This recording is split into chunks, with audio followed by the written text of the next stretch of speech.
The Metaphysical Craftsman.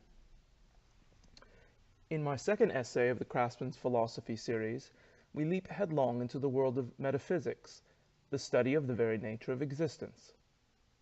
A broad and deep branch of philosophy with many correlations to craft that we will revisit time and again.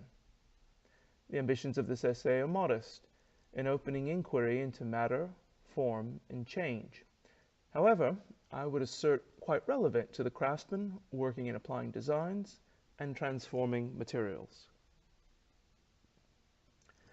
Mom and Pop as agents of substantial change. Sexuality is an inescapable fact of life and human existence. Well, who's looking to escape it anyway? Most, if not all, ancient peoples extrapolated the observations of reproduction and growth inherent in human, animal, and plant sexuality to grander explanations of birth, change, death, and rebirth of all things. There were underlying forces, masculine and feminine divinities in most cases, attributed for everything that we sense as constituting the natural world, living or inanimate. Greek philosophers, as early as the 5th century BCE, began to construct and codify explanations that continued to draw from natural observation, but largely eliminated what we might call superstitious elements or appeals to the divine. Notable among these philosophers was Aristotle. He asserted that sensible objects consisted of form applied to matter. Departing from his mentor Plato, he denied that form could have a distinct existence as a purely ideal concept. Rather, he claimed that form by necessity was embodied in and inseparable from matter, physical reality. Aristotle established a school in the pre-existing Lyceum of Athens that was quite successful, open on and off for over 200 years before the Roman general Sulla sacked the city.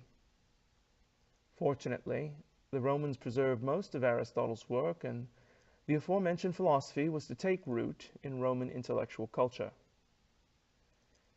Interestingly, our English words for father and mother come directly from the Latin words pater and mater, respectively.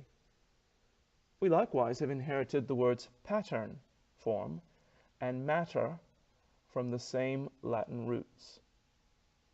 Substance, so it was purported, results from the masculine pattern imposed upon the feminine matter. This was said to occur at a primary, might I suggest quantum, level. Most of what is identified as objects would be agglomerations or compounds of elemental substances. From this imposition of pattern upon matter, there arises the Latin natura, something born, the obvious analogy being of a father and mother begetting children. However, how does one account for change with this viewpoint? It almost appears as if something arises from nothing, which sounds absurd. Aristotle proposed that while matter is in fact static and permanent, form has intrinsic dynamism. At the same time that form or pattern has an actuality that defines matter, there exists an inherent potentiality, the possibility of transformation. Causation as creation. Although the aforementioned explanation of form teases what is apparent from our senses, that change is possible, it doesn't explicitly reveal how or why it occurs. Aristotle thought that having the answers to these questions was directly tied to real, causal knowledge. In his view, we can't truly know an object simply from superficial observation alone. Real knowledge comes from a deeper understanding of what causes the object of interest to be as it is. He was trying to frame all of nature, including human activities, into a teleological model, that is to say, having an intended end goal. So Aristotle went on to address such inquiries through his description of the four causes, of which I'll adopt and personalize his example of substantial change as illustrated by craft, in the specific case of carving an Ionic capital out of stone. Material cause. The material cause, as you might expect, is one of fundamental composition, meant to satisfy the question, what is it made of? It is the object of material permanence that foreshadows a formal change. In our craft example, you can see me at right outside of Austin inspecting an exposed bed of Texas limestone. Formal cause. Here we must be careful. There is a temptation to allow desires and intentions to cloud the meaning of formal cause. However, we must remember that Aristotle intends a universal system that explains natural change as well, where such intentionality is thought to be absent.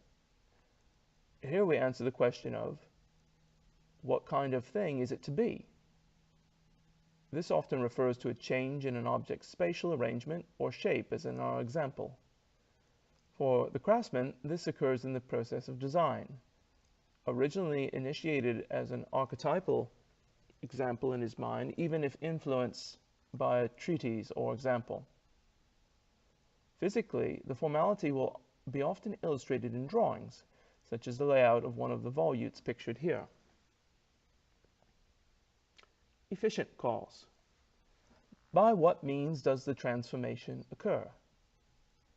At this point, we engage with technique, the steps required to apply form to matter, resulting in formal, not material change.